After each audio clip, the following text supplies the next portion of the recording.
It's time for the Wrestling Perspective podcast on our new home at Fightful.com. Make sure you check us out over there. That guy is the Rock legend. Oh, come on. Come on. The most dangerous podcaster in the world. That's Lars Frederiksen. Well, I feel like when you use that word legend, you're getting close to saying you're not relevant anymore. And you know what? Sit here with me. Let me just fair enough. But you know who used to hate that word legend was Lemmy. Lemmy used to say, "Don't call me a legend. Call me a legend." Call me a legend. Listen, we have a super special guest. I've been giddy all day long because I want to inundate this guy with so many questions. UFC Hall of Famer. He's the only guy that could bring The Rock to Impact Wrestling. How about that? He's a Hall of Famer in Impact. This is Ken Shamrock. Ken, thank you so much for hanging out with us tonight. Hey, listen, again, I appreciate you guys having me on, man. Wow. So listen, I'm going to get my one fanboy question out of the way right here, right now. The match with Bret Hart, Stone Cold Steve Austin, you were the ref. We all know it. What I think 10 days from the time you started talking to Vince to the time you signed with the WWE, Bret was one of the guys who trained you. This is a two-part question, and then I will move on to real journalistic stuff. But one, when you guys were getting ready for this match, did you realize the impact and the change this match was going to have on the industry too? And this is the big one. We know Bret trained you, but to be a ref, you have to know the spots, where to stand. You're new in the WWE. Who kind of taught you how to be a ref when you were going through this monumental match? Yeah, well, first one is, no, we didn't really understand the level of what was going to happen in that ring before.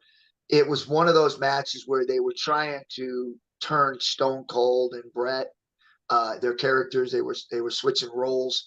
They thought it would be a great match, but I don't think anybody truly understood the impact that match would have moving forward. Because I think if you look at it, I think that really kind of changed the tide of the wars between WWE or F, whatever you want to call it, and obviously WCW. I think when you saw that match, you started seeing characters. The Attitude Era, I think, was born then. I really started to take hold of this vision I think Vince had by bringing me in, trying to make it a little bit more raw and rough and edgy. And so putting me in that match with those two guys, with the match that they put on, was just unbelievable the way that turned things around. I had the privilege of being able to go down to Calgary and work with Bret Hart, work with some other guys down there, even met Stu. I didn't know the significance of that until later, but when I was there, it just felt like, I was at home. Like I could relate to these guys. And they were all hard workers. They all had goals, and they set goals, and they would accomplish them by hard work. So I felt really, really at home there, and I learned a whole lot in a short amount of time that I was there. And I think by being there, it helped me truly understand the character that I needed to be going into pro wrestling. Like, I wasn't a pro wrestler. I was an MMA fighter. I was a mixed martial artist. And I need to make sure that I stayed true to that character, that person that I was going into pro wrestling. And Bret helped me do that by making sure that everything I did was along the same lines as who I was as a submission specialist. Well, listen, I've obviously been a fan. I own your book. Okay. I bought it when it first came out. Your last MMA fight was with a friend of mine by the name of Brian Johnson, who grew up in my neighborhood, and we knew each other since we were kids. Last time I ran into him was in Japan, when we were over in Japan, and he was doing some Japan stuff, and I think he had an accident or something like that. I haven't really heard since. But my question to you is like, okay, so you've been doing this MMA, you've been trained to basically kill somebody, right? And then you go into this world of sports entertainment or pro wrestling, whatever you feel you want to call it. Was it hard for you to kind of disconnect from, maybe softening up the blows, sort of pulling the punches a little bit, or, were you more apt to potato somebody like at the beginning, or were you kind of like, oh, I kind of get this? Well, I think a lot of people forget that I was Vince Torelli. Early on, before I started doing MMA or fighting, I was in the North Carolina pro wrestling circuit, South Atlantic Pro Wrestling and North Atlantic Pro Wrestling. I worked with guys Chavez and Steamboat and just a lot of different guys. That was a lot of talent down there. And early on, I went as Vince Torelli, so I got an understanding of what it was and what I was doing. Obviously, I took a different turn when I went to Japan. I started finding more of the hybrid shoot wrestling, and then of course the straight shoot with Pancrase, and then of course into the UFC. But I started out as a pro wrestler, so when I decided that I needed to make a change from the MMA world into something, well, I didn't know what it was going to be, but I had to be able to pay my bills, be able to keep the guys training and fighting at my dojo, be able to support that. Then I had a group home for kids where I was raising 6 kids that were at-risk kids that were placed in a home. I had that to make sure I upheld. Then I had my own house. So I had 3 homes, plus I had 3 buildings that were my training facilities. And so it was quite a bill each month to be able to keep everything up and going that I wanted to do. And I told myself that if I couldn't do what I loved doing and support my family and my world that I live in, then I would have to go do something else. And that's kind of what it came down to, was that I had to go do something else. And that's where I got into the pro wrestling. But when I got into pro wrestling, a lot of people didn't know I was Vince Torelli. So I went into pro wrestling and I started, even though it's another level, I don't care how long you've been wrestling, getting into the WWF and then performing on that stage is not easy, right? So, and I was out of it for, I don't know, 10 years, 10 years, to go back and then start doing it. But because I had an understanding of it, it didn't take me as long to really get back into the groove. I mean, I had my match with Vader, and that was one that was very aggressive, but both of us knew that's what we were doing. So it was the way we wanted it. But after that, I had to really understand where I needed to go with other people, because guys like Shawn Michaels and The Undertaker and some of these other guys, weren't going to take the kind of things that Vader took. And so I had to learn where that space was. And so by having that match with Vader really gave me an understanding of where I needed to be and how much I need to back down. You've mentioned in past interviews about your friendship with Dean Malenko back when you used to wrestle before the MMA stuff. When you were elevated to the WWE, did you kind of keep in touch with him throughout the years? Did you lean on him for more advice? I didn't. It's funny because when I got into the actual fighting and stuff, and that, Dean was obviously the one that introduced me to the actual UWF. And so I went over there, and once I did that, it was almost like my world just took off. Like I was just like going. But all along the way, I've always kept in touch. I mean, not like writing or calling or anything like that, but we've always kind of stayed in touch. Even with this brother Jody, I've seen him about 6 months, 8 months ago, and then just talked to him the other day through social media. So I've stayed in touch. Obviously, Dean's not doing well. So it's difficult to stay in touch with him right now, but I do through his brother, just through social media stuff. So it's difficult when you're trying to achieve goals and you're starting to take off, and some people are going this way and you're going that way. And you're focused on achieving things, right? You really don't want to take anything away from what your focus is going to be to achieve your goals. So it's difficult, but now that we have all this social media, it's easy to shoot texts out here and there. Well, I want to go back to one of the things that you're talking about, because you said the style that you worked with Vader obviously wasn't going to work with Shawn or Taker.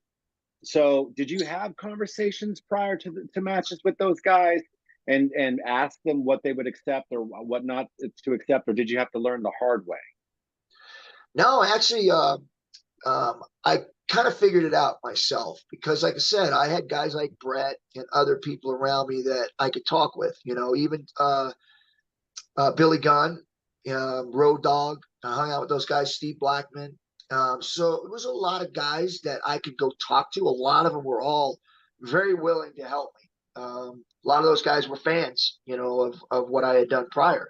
So I really did have a great opportunity to really learn from these guys. And I did. I made sure that I asked questions and that I made sure that, I went up to whoever I was wrestling, whether it be Undertaker, Shawn Michaels, Animal Hawk, whoever it was. I'd go up to him and say, hey, what do you got in mind? And so they were all pretty good about understanding that I had to be me. And so basically whenever they would do something, even though they didn't know what the hold was, I would put them in it.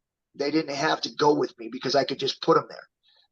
So a lot of the stuff I did when I was doing pro wrestling was things that I did. And they never really been in those moves before. So I would just do it like a shoot other than breaking something or really trying to tap them out. I would just get there, put them in the hold, and then let them work and sell from there. So it was easier for me just to go in and do it rather than try to explain to them what I wanted them to do. I just put them there myself.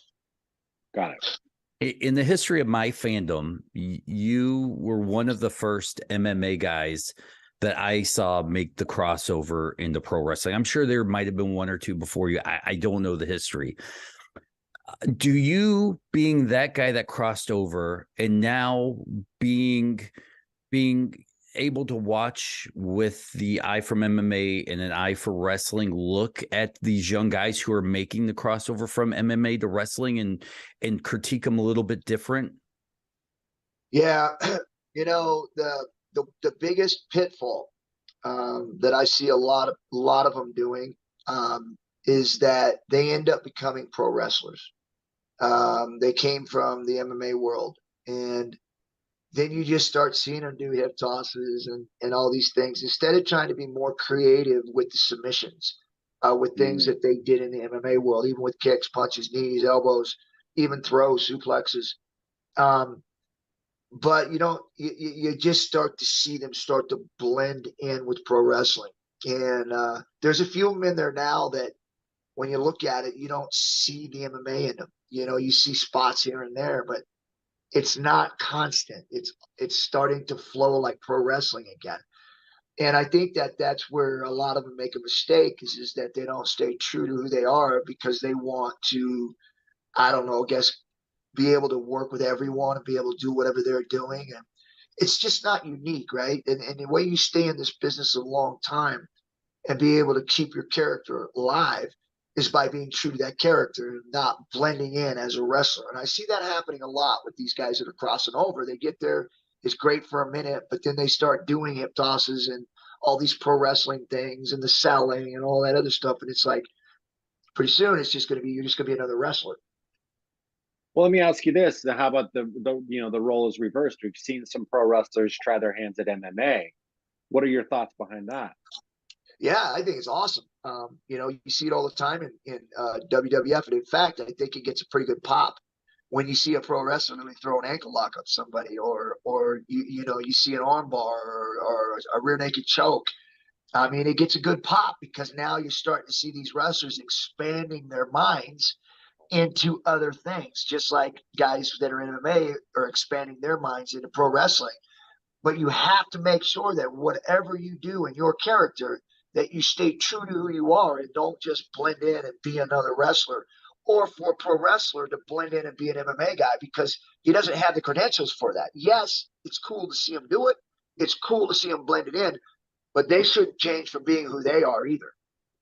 Well, second part of that question, I guess, would be, what about actually pro wrestlers going into the world of MMA, fighting in the UFC? We've seen that. We've seen, big name professional wrestlers make that change. What are your thoughts behind that? Yeah, it's tough. It's a tough go because I think that I was the first one to go from pro wrestling into fighting, and I was very successful at it. But I don't know if anyone else has really been able to do that as a pro wrestler because a lot of people don't understand it. I was a pro wrestler. That's what I did for a living.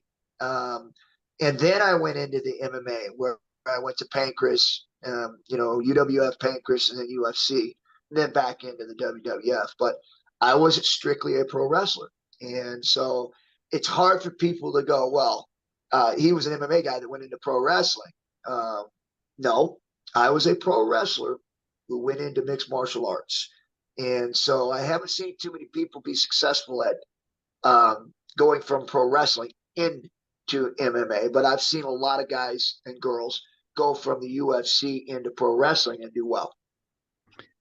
This might be one of those questions designed to get wrestling headlines, but I have to ask this. You are a two-time Hall of Famer, but the glaring omission right now is the WWE. Do you feel like you deserve to be a WWE Hall of Fame, or maybe it's a slight that you haven't been asked? Because as a fan, this is me saying that I feel like you've been slighted. You deserve that honor for what you did, your part in changing the industry and creative in WWE. Yeah, no question. I mean, you look at it, and did you as an athlete or as whoever you may be going into whatever Hall of Fame, did you make a significant change? Did you make it better? And if you look at it, you would absolutely say yes, because you see all these submissions. I brought them there. I made it successful. I made the path from being a big time MMA guy into pro wrestling and made it known to everyone that you could do this, and broke the mold. And so it's not a slight by any means. I don't look at it like that. I just look at it as that whatever the things going on behind the scenes are, that is irrelevant to me. There was no tap out before Ken Shamrock. There was obviously I give up matches, verbal things of that nature, but not necessarily a tap out. Like you had to tap out in order for them to stop it. So there's a lot of things I did that I thought that, warranted being able to have an opportunity to be able to be in the Hall of Fame. But I can't control those things. Like, I mean, I've been inducted into Impact. I've been inducted into San Diego Hall of Fame. I've been inducted to UFC Hall of Fame. There's a lot of things that I'm very grateful that I've gotten the opportunity to be involved with and be inducted into. So stuff like that, it's like, yeah, I think I deserve to be in, but it's not my call. Did you ever regret when you first started getting into the MMA? You go over to Japan with these shoot promotions or half shoot promotions. Did you ever regret leaving the world of professional wrestling behind once you got your MMA career starting to go? No, I think life goes in transitions, right? I wasn't settled with just doing pro wrestling. I wanted to be more challenged. I did tough mans while I was doing pro wrestling because I wanted combat. And I played football, college, high school. I love challenges, physical challenges. Wrestling was obviously a challenge, but it wasn't at the level that I wanted to be at that age. I was 29, 30 years old, and I was hungry. I wanted to be challenged more. And so that's whenever I got the opportunities, even in the UWF and then in the Fujiwara Gumi promotions, they were always basically, I was the aggressor, and they were always trying to keep me toned down a little bit because I always wanted to keep going hard. And I kept telling them to hit me, don't pull back. I won't sell it if you don't put it on, that kind of stuff, because I wanted to challenge myself and be more aggressive. But I didn't believe that we could be any more aggressive, right? Until Pancras came out.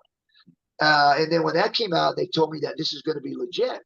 I was like, I'm in, because I was hungry. I wanted to know what I could do physically in that arena, that real fighting with kicking, punching, going to the ground with submissions. I wanted to challenge myself to see whether or not I could be great. And so when that happened, I jumped into it. Obviously, first Pancras event, I won it against Funaki, and then of course on to win the first belt in a tournament, and then of course into the UFC and winning that at first super fight. So it was kind of just a transition into where I was at in my life, where I wanted to be challenged. Well, then I got to a point where I couldn't make the money I needed to at the time.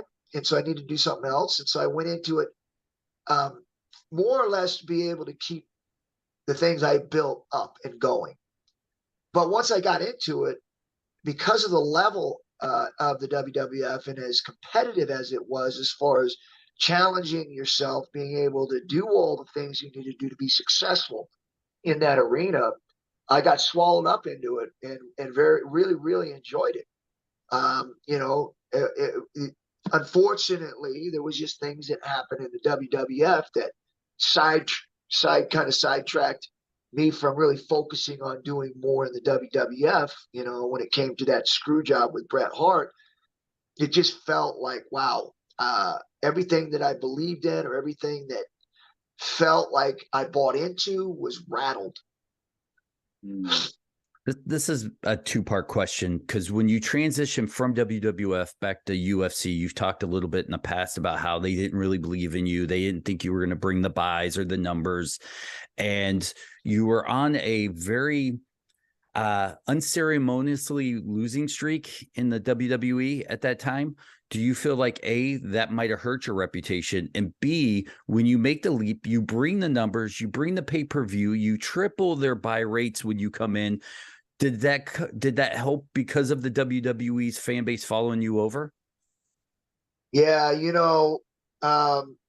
was uncomfortable because of everything going on. I don't know if it's so much about the losing. I think it was more about everything that happened during that time with different storylines that they were going to put me in, and it just felt like I was just in the weeds. And they had this focus on these other guys, which rightfully so, because they were huge stars. But it just felt like I wasn't everything that I had built, this reputation, the championships, coming from this real world, helping build the Attitude Era. I was just being held in this washing machine and just being spun around with no direction. And so at some point, some other things that happened in there, with what happened with Brett and Owen and just a lot of things. And it just didn't feel like I belonged there. Like something just didn't feel right for me being there. So then I ended up getting my release. But when I came back, there was no doubt in my mind. And where it's kind of sad that there's really no mention or no one really talks about it. But if you want to look at the UFC and where it was at the time I came back, it was dead. It was dying. Tito was their champion. Nothing against Tito. Tito was a tremendous star, but he had no character, nobody to fight that would help him build numbers. And he was beating guys, and he was getting 20 to 30,000 buys, but he had nobody to really challenge him in that character aspect to really get people to want to watch these fights, because it's not just about fighting. It's also about characters and villains and good guys and all these storylines that you build into fighting. Tito didn't have that.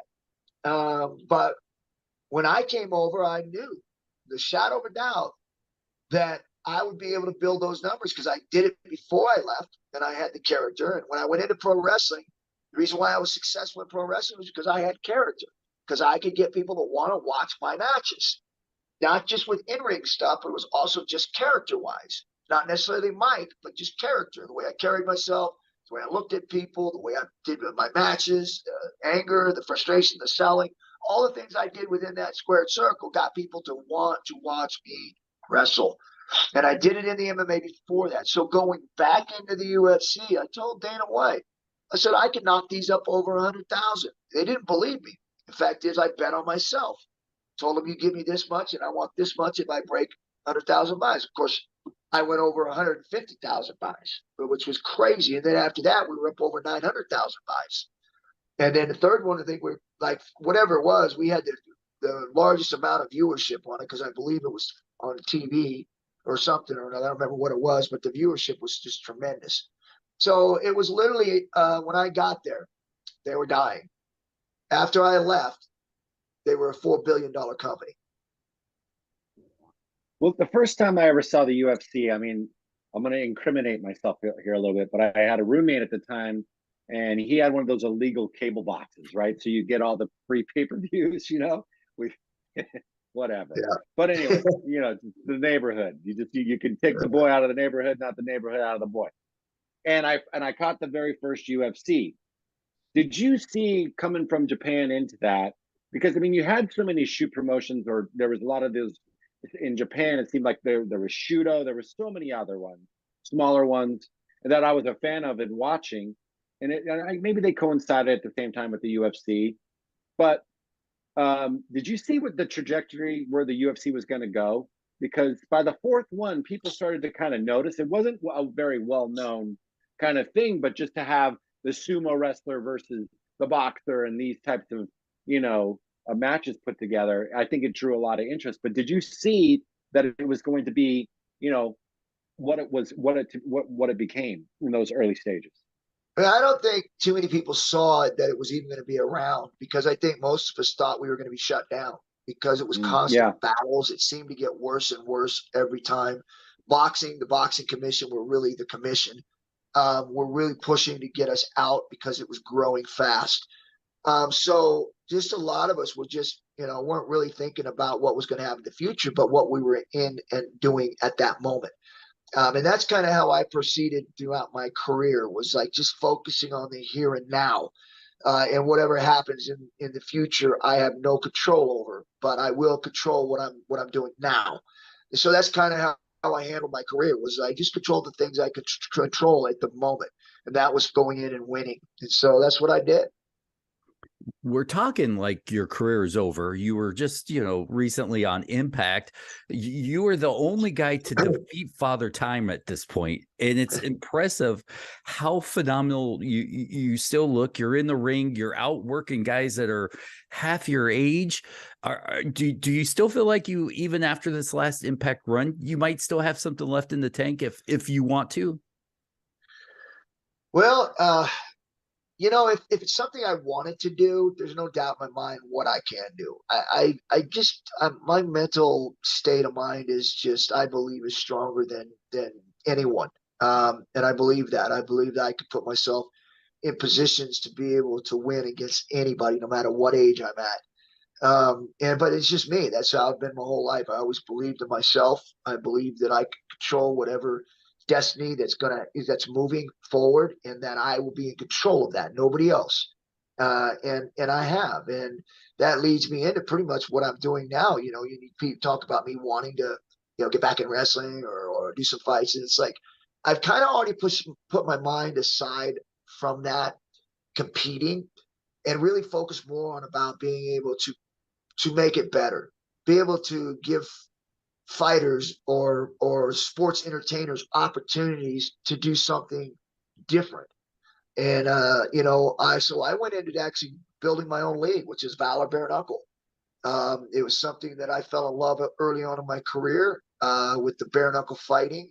No rules, everything goes. It just felt like it was God-given talent, purity.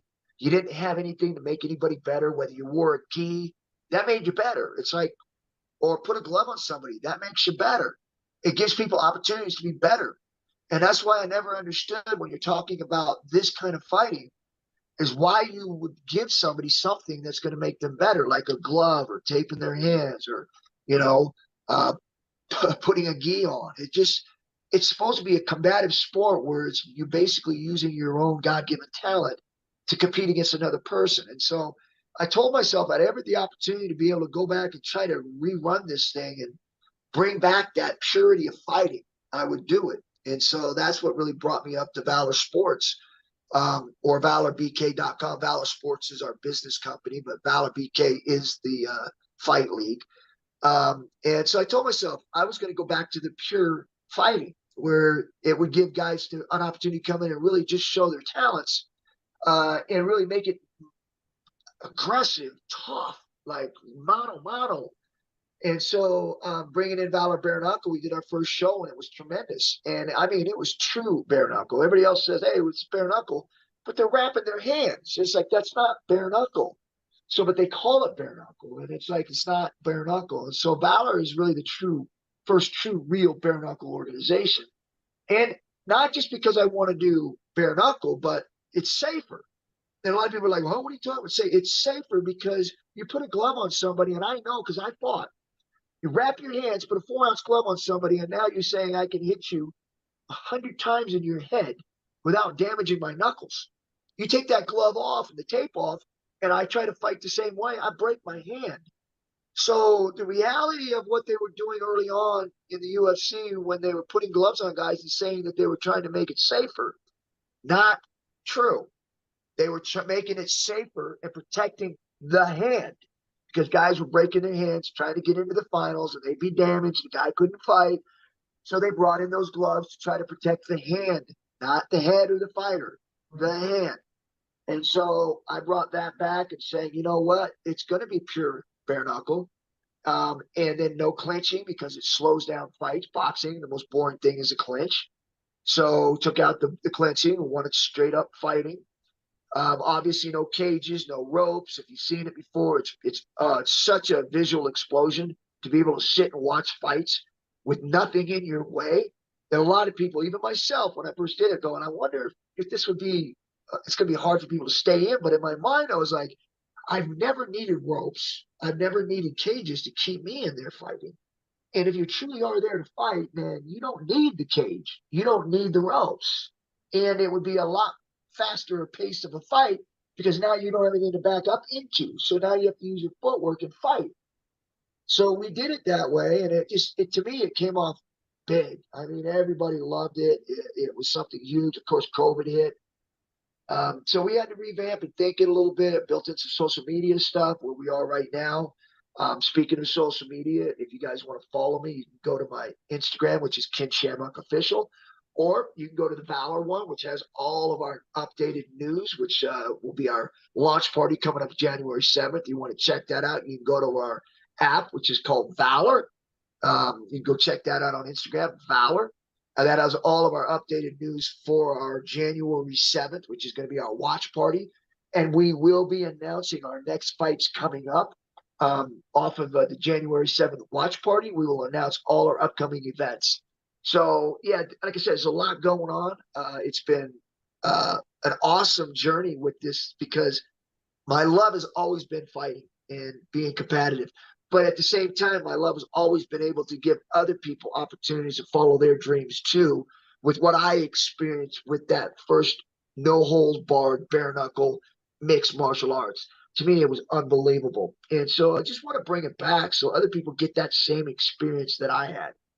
Yeah, I got to follow up real quick. Ken, you are now a promoter. You've worked for two probably of the greatest promoters, Vince McMahon and Dana White. What have you learned from them that you're applying with Balor? Yeah, I think it's just about having a vision and then putting the pieces together. And I think the biggest thing, which leads to my next shout out, is surrounding yourself with successful people, winners, people that you know that are going to be there and know what they're doing and going to put your business in the best place to succeed. And speaking of that, I had a couple guys that fought with me that were on the Lions, actually under Jerry Bolander, the Lions in Napa. Those guys were actually training under Jerry. And then one of them was Matty Miranda, who is the guy that's actually helped me build the business around this. Once he saw it, he was like, dude, it's lightning in a bottle. So he's really structuring the business to really put this out there so that people can see it. Obviously, the vision was mine, but he put that business structure around it. Then Todd Middendorf, who's been, obviously fighting as long as I have, a long time. And now he's promoted a lot of fights along with Matty, promoted a lot of fights together. So when on fight night, he's the guy that makes that wheel turn on fight night. So Todd Middendorf's a really strategic partner for us to be able to get those fights to be able to run smoothly that night. And Steve Gritzy, who is our tech guy, who does a lot of stuff with tech. He's been doing a great job putting these pieces together so that people are able to understand what it is that we're doing and be able to go on these social media platforms and find out everything that we're doing. Andy, who is another guy, a friend of Steve's, who is really a genius at marketing. And you're going to see that when we start marketing our January 7th watch party. You'll see the way that happens. And it's just been tremendous to see some of the work that he's done. Ted Kay, who works in the music business, has been a music producer, manages a lot of musicians. He manages me. Obviously, has a lot of connections that's been helping us through Valor with his network. And then Alex Nace, Alex Houlihan, both those guys are in the NFT and the crypto world. They have great connections there. We're looking forward to doing stuff in the metaverse. So there's a lot of stuff going on. We're not just staying in that niche that everybody's used to seeing. We're going outside the lines. We're building things so that people are able to come and actually view this in all kinds of different ways. Nick, who's our production guy, he's got his own production. He's out of Florida. He's putting all the pieces together when it comes to actually getting it out to everybody, streaming it to people. So again, and there's many more. I could go on, but I don't want to take up too much time. We got a strong network, and that's something, like you said, when you talk about Vince and Dana, one thing I learned is that it wasn't those guys that were doing all the work. They had a lot of good people around them that were able to put them in position to be able to put their vision where they wanted to go. You know, bare knuckle boxing is probably one of the most exciting things. Honestly, I've had the pleasure, albeit it was a decade or two ago, to see a few of these live.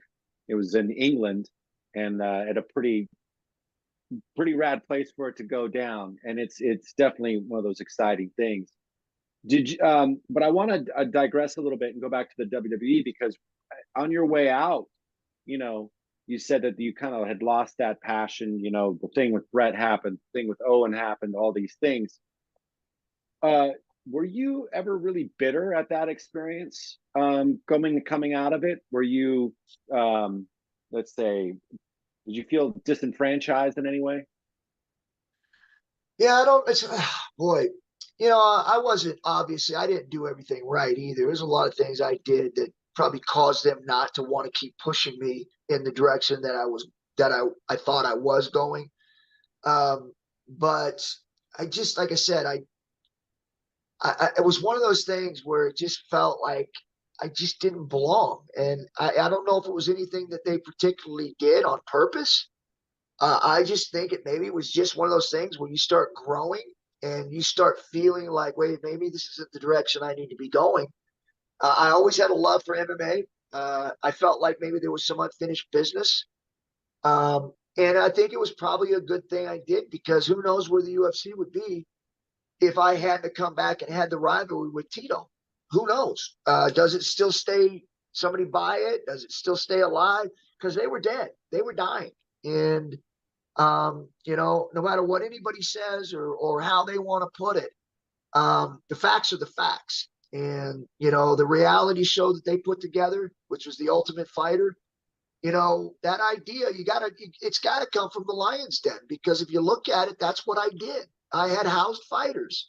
I had did tryouts. I had filmed these guys doing tryouts. And so it's funny how there's so much of that DNA of the Lion's Den that was filtered into the UFC, including myself, to help them get over the hump, be able to turn it into a full $1 billion company. I know we'll be wrapping this up. I got a couple more questions. I know Lars has a couple more questions. You make the jump back to Impact. Was it like riding a bike? You never forget. Did you get in there, and did you still have I don't want to say flashbacks or thoughts of how you left the WWE, but when you come back into the wrestling business with Impact, was it a clean slate? How'd that go down? Yeah, I just went back in it. I had guys that contacted me interested to see if I want to do wrestling. And I said, yes. So I did a few spots. And then, you know, once I did a few spots that, you know, obviously to myself, I just felt like it was natural. I went right back into it. They thought it was natural. The crowd loved it. So it just kind of flowed right back into it. It wasn't really a hard effort for me to just go right back in and start working as the Ken Shamrock. You know, obviously I still had a following. So there's a lot of people that followed me from pro wrestling into the world of mixed martial arts, and then back out again and then back again. So I just felt like I had a great fan base that really helped me go and do the things I needed to do, whether it was in MMA or pro wrestling. I had a great following. You know, when you come into a company and you have, you know, you had a pretty legit reputation. I mean, no one can ever argue that. Was there ever a moment where you felt like with the pro wrestling that you were being tested in some way? Not sure what you mean. Well, what I mean is like you have this reputation for being a badass, legit shoot fighter. Okay. You walk in the world of pro wrestling, and there's obviously a lot of egos there. So I'll just get straight to the fucking point. I don't know why I tried to sugarcoat it. But, anyways, did anybody ever try to test you? No, I think they were more interested in, you know, the things I knew. I mean, obviously, I got to roll with Blackman. I got to roll with some other guys, and I mean, anybody that ever rolled with me or ever was with me would tell you that, you know, I was legit. There's no question when in that pro wrestling that there was nobody there that could hold a candle to me when it came to actual shooting. Anybody that says anything different, that's that pro wrestling character coming out of them because, you know, I don't think there's any doubt in anybody's mind. Obviously, with me being a world champion in Japan and being a world champion in the United States at the same time, I was the world's most dangerous man, and nobody could beat me. And so, going into pro wrestling, I don't I don't think that somebody that does a career in pro wrestling would have a chance of it actually beating me at my game. Well, I know, but I mean, the reason why I asked the question is because, you know, I feel like even a friend of mine, his name's Eric. He was like 6-time Muay Thai kickboxing champion, and people like to test him for whatever fucking reason. It's like, you know what this guy is, you know what this guy does. It's in his fucking DNA. But I'm just thinking, like, with all the massive egos there, with all of that there, you know, I mean, I would obviously wouldn't never done that to you, but you never know. There could be some, you know, dude out there, you know, in There was that world. nobody did that because I think when you're at that level in the Yeah, WWF, it's business, and everybody right, knows it's business, and right. so you didn't have that. And I guess maybe on a smaller circuit, or if you're going around there, somebody wants to kind of, you know, get the best of you and get over on you in a match where they try to make you look stupid. Yeah, maybe in lower circuits, but at the WWF, man, everybody was professional. It was about getting the match over, putting on great matches, and everybody walking out of there healthy. For my last question tonight, before we start promoting everything again, uh, the Rock inducting you into the Impact Hall of Fame. That could not have been as easy as picking up a phone and going, "Hey, can you do this for me?" What's the story behind how that happens? I'm sure you've talked about it before. I haven't seen it, but inquiring minds want to know. Yeah, it's very difficult when you're both kind of growing, and I literally went in a different direction. He went in a different direction, and we're both off trying to create great opportunities for our families so that they never have to work again. And so we're out there trying to build our businesses. And Rock is doing his thing, and Rock has reached this level that hardly anybody can get to this guy, right? Even me, right? So I shoot out this text through social media, even though we talk on social media, we shoot it out here and there. But I couldn't get a hold of him. So I just shot this text out. Hey, man, it'd be great, Rock, if you get introduct, and you know, I'm going into the Hall of Fame. If you could reach out and do the introduction. He reached right back out to me because I know if I tried to go straight through, it would go through so many people before it got to him, and it would get shot down. But if he knew it was me, he would respond to it right away. So that's how it happened, and I was so blessed that you know, he did it right away, and what he said was truly a blessing. We really did, when we did our matches, we truly did put each other in great positions to be successful and to be able to move on where we're at right now. And I'm very, very, very happy for him, and I know he's happy for me on our successes. You know, you see, are you a current pro wrestling fan? I mean, do you watch the current product that's going out there now these days? I keep up with highlights. I don't really get to watch any of the fights or any of the wrestling events. I don't get to watch much of anything really because I'm traveling or I'm spending time with my family. So yeah, it's tough, but I do stay up on everything because I have to. Because I even got a podcast where I break down NFL because I'm a huge NFL fan. So I break down games and things of that nature. So I'm in a lot of things, and so I enjoy being able to live life to the fullest, and that's what I'm doing. So it's like I said, it's a fun run right now, and I'm enjoying it. Again, I just can't wait to see what's going to be happening next with this Valor, because I truly believe that this is the next big event. So I'm sorry, real quick, because he just talked about NFL. I mean, and since I'm, born and raised a Raiders fan, what do you got for me, Ken? Yeah, it's a good thing the Raiders don't have or need a receiver or running back or quarterback. They need defensive backs and offensive linemen. And so just because they ain't got a very, very high pick in the first round ain't going to hurt them. They need to get these picks going in the second, third, and fourth rounds and get some offensive linemen and some cornerbacks to be able to kind of seal up that back end of the defense and be able to get that offensive line fixed. Because, you look at the Rams, or same thing, where they came out, they had everything but an offensive line. Yeah. What's the name of the football podcast? I'm not sure, because it's a friend of mine, Alex Houlihan, who is on his Instagram, and I go on his Instagram, and we actually break down NFL games on Tuesdays and Thursdays, 10, 11, 12, 1 o'clock, 1 o'clock on those days on the Instagram. It's Alex Houlihan. Do you play fantasy football? I do. I got 3 leagues. I got 2 redraft leagues, and I got 1 dynasty league. Oh, see, I've been trying to get Lars to play with me. He just won't make the jump. I got 2 kids. Well, you know what? I got 2 kids. I'm like you, Ken. It's like I'm just trying to keep the family fed, and I feel like as you get older and you do the stuff, in your 20s, 30s, and 40s, then family starts taking more of a priority, and it started with me in my early 40s. I think it's just natural, just nature. So now, the extra time I get to come and chat with guys like you, though, which I'm, very blessed that, we're super stoked to have you on this show. Watching you and being a fan of both of your careers, seeing you, do your thing live and, in different states of the union, it's been pretty awesome. And now to be talking to you now, it's pretty freaking cool. So, but your new thing, Valor, it's a bare knuckle boxing. It's legit. How far are you away from original rules? Are you pretty close to original rules?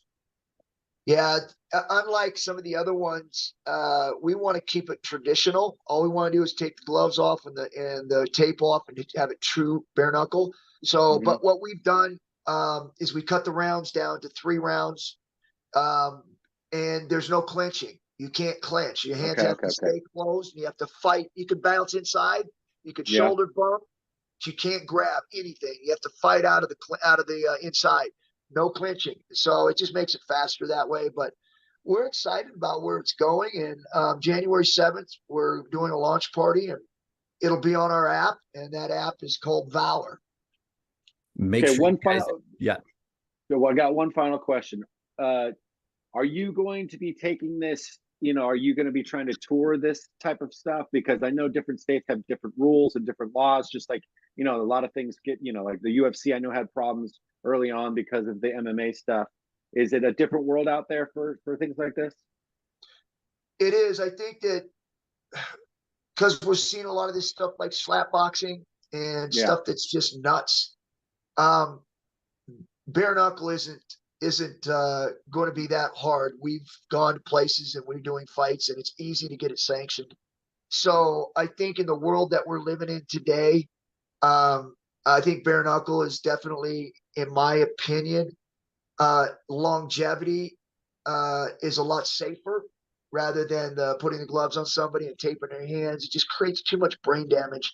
And you're only fighting 3 rounds instead of 12 rounds. And it's just so much more brain damage happening when you're putting a glove on somebody. So I believe after we do it for a while, just like with the UFC, where people will start seeing that it's not as violent as people think it is. There's a lot of blood, there's a lot of cuts, broken bones, but as far as brain damage, it's a lot less. Well, make sure you follow him on Instagram, Kin Shamrock Official. Over at Twitter, it's Shamrock Kin. Wrestling Perspective at WP_pod. We're now on Fightful. It airs Sundays, and then on our regular feed, it's 4 days later. So if you want to hear it fresh, go to Fightful. 4 days later, you'll still get it. Go follow us on both Fightful and Wrestling Perspective YouTube pages. Subscribe to them and listen to the back catalog of interviews. Ken Shamrock, we're going to say our goodbyes off the air, but for everybody, the show is over. Thank you so much for being generous with your time with us tonight. Yeah, appreciate you guys. Thank